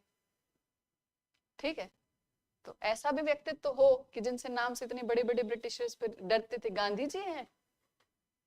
ठीक है, तो गांधी युग की शुरुआत हो चुकी है 1915 से। अब जो मूवमेंट, अब जितने भी मूवमेंट होंगे उसमें मेन सेंटर पॉइंट कौन होंगे, गांधी जी। लेकिन ये हमें बिल्कुल भी नहीं भूलना चाहिए कि गांधी जी जिस समय तक आए थे उस समय तक राष्ट्रवाद का जो स्तर था भारत में, बहुत कुछ बन चुका था। बस वो जनता को बाहर निकालने की जरूरत थी। हाँ, जनता का समर्थन तो हो ही चुका था ना। अब बंगाल का देखो, स्वदेशी बहिष्कार आंदोलन के समय में, है ना, पूरे भारत में स्वदेशी आंदोलन चल रहा था, रचनात्मक काम हो रहे थे, उद्योग स्थापित हो रहे थे, स्कूल कॉलेज की स्थापना हो रही थी, तो राष्ट्रवाद तो बहुत उग्र हो ही रहा था। समझ रहे हो, बस गांधी जी सही मौके पे आए, ठीक है, और सही तरीके से नेतृत्व किया। ठीक है, चलिए, तो ये हो गया आज की क्लास, यहीं पे एंड करते हैं। और नेक्स्ट टॉपिक हमारा क्या होगा, अब 1919 तक हम पहुंच गए हैं, तो 1919 का एक्ट कौन सा, मॉन्टेग्यू चेम्सफोर्ड, ठीक है, रॉलेट एक्ट। और उसके विरोध में फिर जलियांवाला बाग हत्याकांड, और जलियांवाला बाग हत्याकांड के विरोध में फिर और ये जलियांवाला बाग हत्याकांड, और दूसरी तरफ 1918 में प्रथम विश्व युद्ध खत्म हुआ। प्रथम विश्व युद्ध खत्म होने के बाद खिलाफत आंदोलन और असहयोग आंदोलन। तो अब आगे आगे की हर क्लास बहुत ही अच्छी होने वाली है, पीटी मींस दोनों के पॉइंट ऑफ व्यू से इंपॉर्टेंट होने वाली है। So it will be better कि आप क्लास में आने से पहले ही नेक्स्ट डे का टॉपिक थोड़ा पढ़ के आए, और क्लास होने के बाद उस टॉपिक को रिवाइज करें। ठीक है, चलिए, thank you so much. Online में भी सभी को thank you so much and good afternoon everyone. Vimal, Naeem Malik, Sameer, Sachin, Aasu, good afternoon to all. आप सभी भी रिवीजन करते रहिए और प्रैक्टिस करते रहिए।